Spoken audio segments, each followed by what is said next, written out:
في آخر القرن الرابع الميلادي، وسط صحراء مصر الواسعة، كان في باب خشب متهالك بيصر كل ما يتفتح.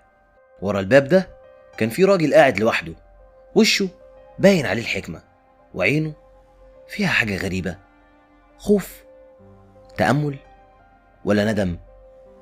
الراجل ده هو إيفاجريوس البنطي، واحد من أوائل اللي قرروا يواجهوا الوحش، مش اللي بره، لأ، جوه النفس. هو مش بس راهب بيصلي ويصوم، لكنه كان فيلسوف ومفكر ومجرب. وقتها محدش كان فاهم هو بيكتب عن ايه، بس بعد كده عرفنا انه كان بيحارب الشيطان اللي ساكن جوه الانسان. قبل ما يوصل صحراء مصر، كان إيفاجريوس البنطي في مكان بعيد، في مدينة اسمها البونتس في شمال تركيا دلوقتي.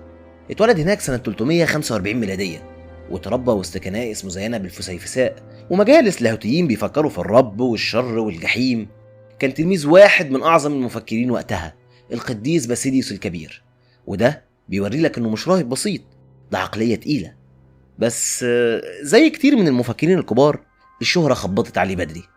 اتشهر في القسطنطينية، المدينة اللي كانت عاصمة الإمبراطورية وقتها، وبقى واعظ مشهور هناك والكل بيسمعه. بس مع الشهرة بيجي الخطر.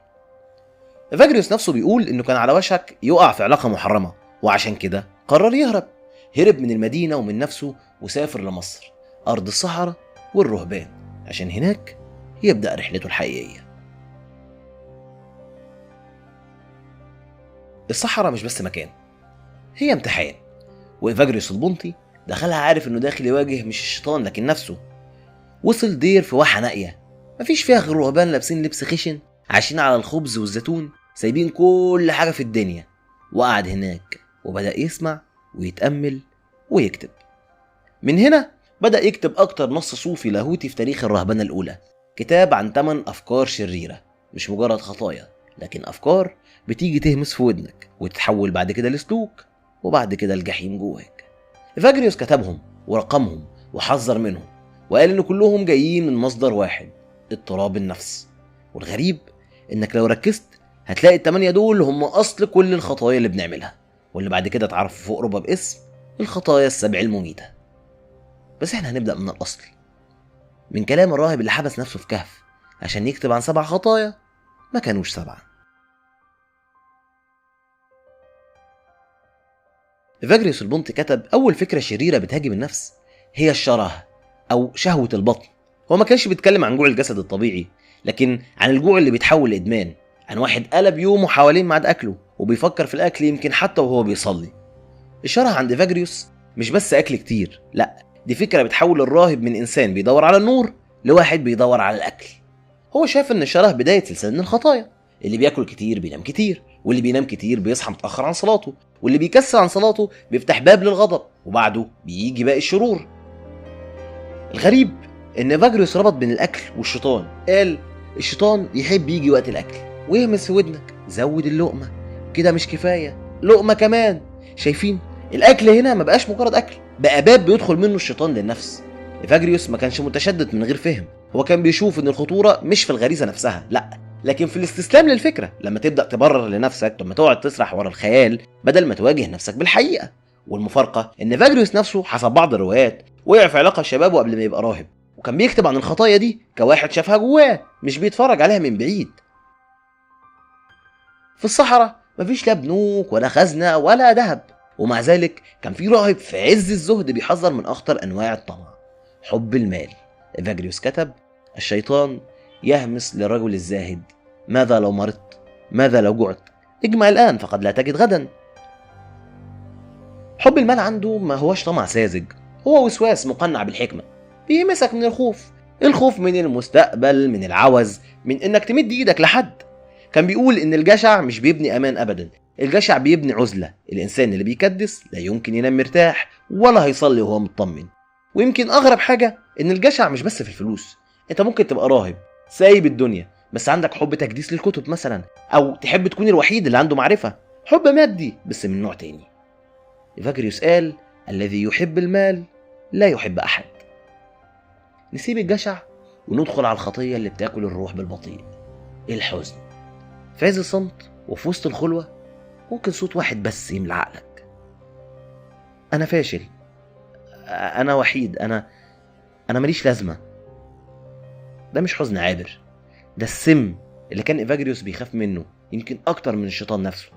كان بيقول إن حزن بيبدأ كغمامة وبيتحول بعد كده لاكتئاب قاتل، وقال: الحزن يميت الطاقة ويحرم الراهب من الصلاة ويجعله غريبا عن الله وعن إخوته. الإنسان اللي بيقضي يومه في البكاء على الراح أو اللي يلوم نفسه على ماضيه بيبقى خلاص هدف سهل للشيطان، لأنه فعلا فقد الرجاء.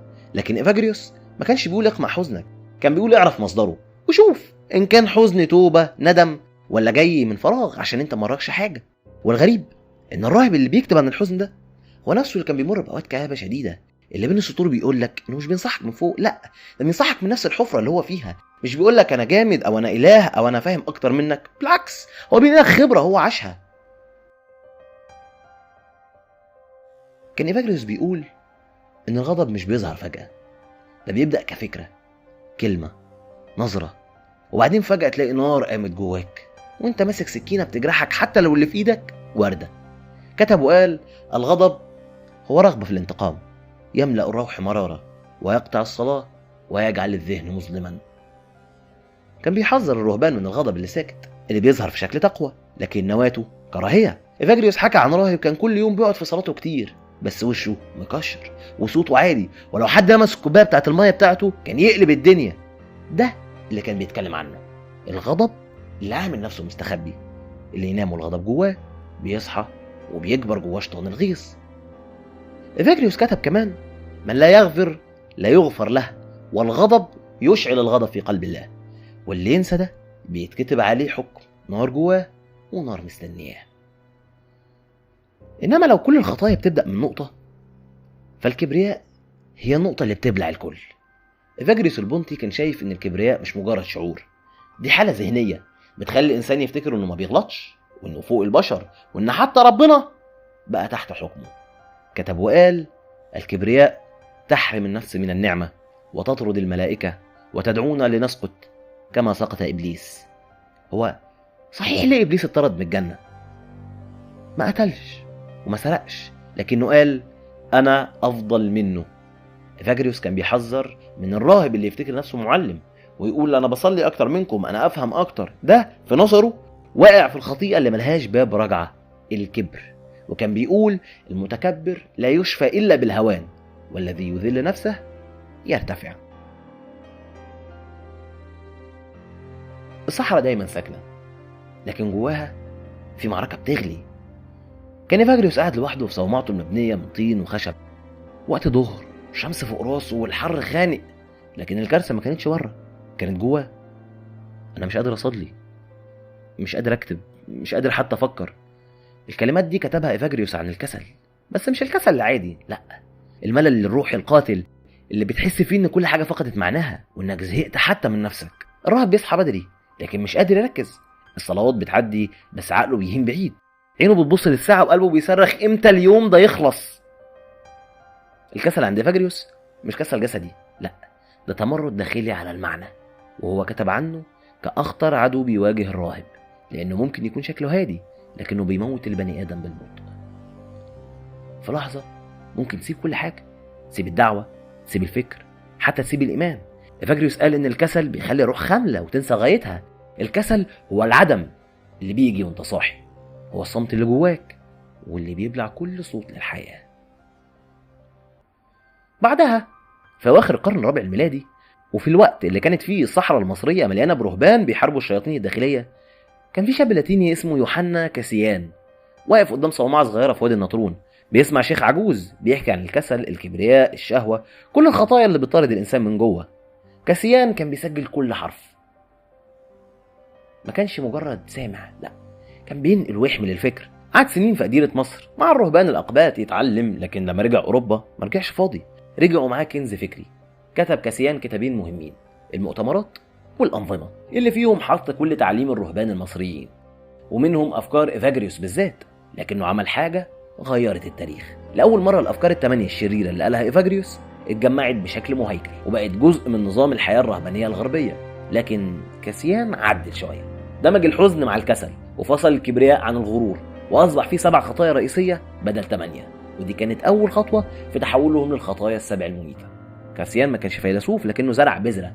البذرة دي هتنمو جوه الكنيسة الكاثوليكية بعد كده، وتتحول لفكر مسيطر على اللاهوت الأخلاقي لقرون قدام.